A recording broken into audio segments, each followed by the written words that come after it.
शांती। आज आहे 7 मे 2026 ची मुरली। महावाक्य आहे, गोड मुलांनो, तुम्ही ब्रह्मामुख वंशावली ब्राह्मण आहात। तुम्हालाच बाबाकडून ज्ञानाचा तिसरा नेत्र मिळाला आहे। आता तुम्ही ईश्वराच्या कुशीत आहात। प्रश्न आहे, अद्वैत राज्य जिथे दुसरा कोणताच धर्म नाही, त्या राज्याच्या स्थापनेचा आधार काय आहे? उत्तर आहे, योगबल। बाहुबळाने कधीही अद्वैत राज्याची स्थापना होऊ शकत नाही।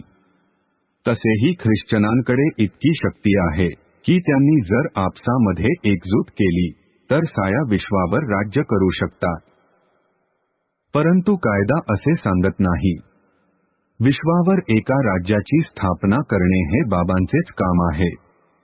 धारणेसाठी मुख्य सारांश आहे, 1. आपल्या या अमूल्य जीवनाला रूहानी सेवेमध्ये लावायचे आहे। खास भारताची आणि सर्व दुनियेची सेवा करायची आहे। 2. आपले सर्व काही सफल करण्यासाठी डायरेक्ट अर्थात थेट ईश्वर अर्थ अर्पण करायचे आहे। आत्मिक दवाखाना आणि विश्वविद्यालय उघडायचे आहे। आजचे वरदान आहे, एकरस स्थितीद्वारे अतींद्रिय सुखाची अनुभूती करणारे सर्व आकर्षणापासून मुक्त भव।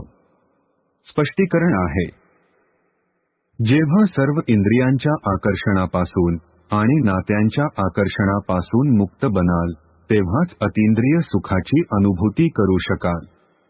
कोणत्याही कर्मेंद्रियाच्या वश अर्थात अधीन झाल्याने जी वेगवेगळी आकर्षणे असतात ती अतींद्रिय सुख अथवा आनंद देण्यावर बंधन घालतात। परंतु जेव्हा बुद्धी सर्व आकर्षणापासून मुक्त होऊन एका ठिकाणी स्थिर होते तेव्हा अशांतता समाप्त होते। तेव्हा एकरस अवस्था बनल्यामुळे अतींद्रिय सुखाची अनुभूती होते। स्लोगन आहे, आपल्या बुद्धीची तार सदैव क्लिअर अर्थात स्वच्छ ठेवा, तेव्हाच एकमेकांच्या मनातील भावनांना ओळखू शकाल। ओम शांती।